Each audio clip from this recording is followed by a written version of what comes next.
আউযু বিল্লাহি মিনাশ শাইতানির রাজিম বিসমিল্লাহির রহমানির রহিম। অত্যন্ত গুরুত্বপূর্ণ তিন বিষয় সবার জন্য প্রযোজ্য।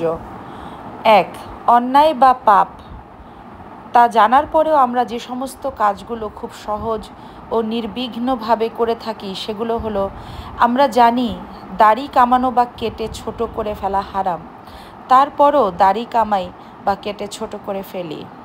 আমরা জানি ছেলেদের টাকনুর নিচে কাপড় পরা হারাম, তারপরও টাকনুর নিচে কাপড় পরি। আমরা জানি নামাজ না পড়লে মুসলিম থাকা যায় না, কাফির হয়ে যায়, তারপরও নামাজ পড়ি না।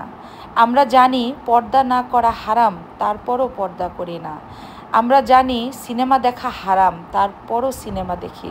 আমরা জানি গান শোনা হারাম, তারপরও গান শুনি।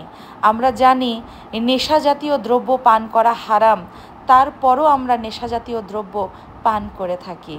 আমরা জানি বিয়ের আগে ছেলে মেয়েদের অবৈধ সম্পর্ক হারাম, যেটাকে আমরা রিলেশনশিপ, বয়ফ্রেন্ড গার্লফ্রেন্ড বলে থাকি, তারপরও ছেলে মেয়েদের সাথে অবৈধ সম্পর্ক করি। আমরা জানি মিথ্যা বলা হারাম, তারপরও কত শত হাজার হাজার মিথ্যা বলি প্রতিনিয়ত। আমরা জানি অযথা সময় নষ্ট করে যে কোনো ধরনের দেশীয় বা আন্তর্জাতিক খেলা দেখা হারাম, তারপরও আমরা খেলা দেখি। আমরা জানি বেগানা নারীর দিকে তাকিয়ে থাকা হারাম, তারপরও বেগানা নারীদের দিকে তাকিয়ে থাকি। আমরা জানি এসব কিছু হারাম এবং এর পরিণতি হচ্ছে জাহান্নাম। এরকম অসংখ্য পাপ এবং অন্যায় কাজ আমরা জানা সত্ত্বেও প্রতিদিন প্রতিনিয়ত জেনে শুনেই করে চলেছি। ওহ মুসলিম, আমরা কেমন মুসলিম? এগুলো কি কোনো প্রকৃত মুসলিমের বৈশিষ্ট্য হতে পারে? এই জন্যই কি আল্লাহ তাআলা আমাদেরকে সৃষ্টির সেরা হিসেবে পৃথিবীতে পাঠিয়েছেন? আমরা জেনে শুনে বুঝে এবং ইচ্ছে করে এই সব পাপ করার পরও কিভাবে জান্নাতের আশা করি? অথচ স্পষ্টভাবে বলা হয়েছে এসব পাপের পরিণতি একমাত্র জাহান্নাম। এসব পাপের ফলে যদি আমাদেরকে জাহান্নামে নিক্ষেপ করা হয় তাহলে কি অন্যায় হবে? না, কখনোই না। এটাই হবে আমাদের জন্য উচিত শাস্তি।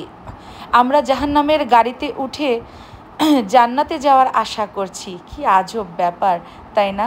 ও মুসলিম ভাই বোনেরা, এখনও কি নামাজ পড়বেন না? এখনও কি পাপ বর্জন করবেন না? এখনও কি পাপ থেকে ফিরে আসবেন না?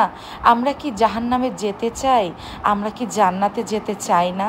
তাহলে ভাই ও বোনেরা সকলে আসুন, আল্লাহর কাছে সঠিক এবং পরিপূর্ণভাবে তওবা করি। আজ থেকেই সঠিক এবং পরিপূর্ণভাবে মহান আল্লাহ ও তার রাসূল সাল্লাল্লাহু আলাইহি ওয়াসাল্লামের হুকুম মেনে চলি, জান্নাতের পথে চলি এবং সকল প্রকার পাপ বর্জন করে নেক আমল শুরু করি। আল্লাহ তাআলা বলেন, যেদিন কিয়ামত সংঘটিত হবে সেদিন অপরাধীরা হতাশ হয়ে যাবে। সূরা আর রুম আয়াত 12। মুমিনগণ, তোমরা সবাই আল্লাহর কাছে তওবা করো যাতে তোমরা সফল কাম হও। সূরা আন-নূর আয়াত 31। তোমরা নিজেদের প্রতিপালকের নিকট পাপের জন্য ক্ষমা প্রার্থনা করো, অতঃপর তার কাছেই তওবা করো, কারণ তোমরা তার কাছেই প্রত্যাবর্তিত হবে। সূরা হুদ আয়াত 3। সুতরাং মৃত্যু আসার আগেই আমরা সকলেই আল্লাহ ও তার রাসূল সাল্লাল্লাহু আলাইহি ওয়াসাল্লামের দিকে এবং তাদের নির্দেশিত পথে সঠিক এবং পরিপূর্ণভাবে ফিরে আসি। সত্যি কথা তিতা লাগে, তাই না? মেয়ে শ্বশুর বাড়িতে সুখে থাকলে মনটা বড়ই শান্তি পায়, কিন্তু বৌমা শ্বশুর বাড়িতে সুখে থাকলে কোথায় যেন একটা কষ্ট হয় বুকের ভেতর, তাই না?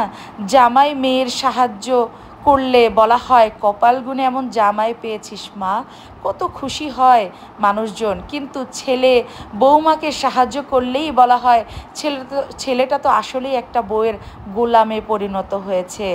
মেয়ে মেকআপ করলে মনে হয় আহ কি সুন্দর চাঁদমাখা চেহারা, কিন্তু বৌমা সামান্য সাজলেই মনে হয় ঢং আর আস্ত বেহায়াপনা।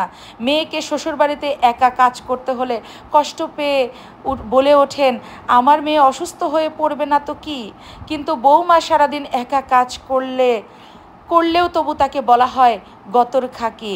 মেয়ের শাশুড়ি আর ননদ কাজ টাজ না করলে খুবই রাগ হয়, কিন্তু নিজের বাড়িতে আমরা বৌমার কাজে সাহায্য না করলেও সেটা ঠিকই মনে হয়। মেয়ের শ্বশুর পক্ষ একটু কথা শোনালে মাথায় আগুন চড়ে যায়, কিন্তু নিজের বৌমার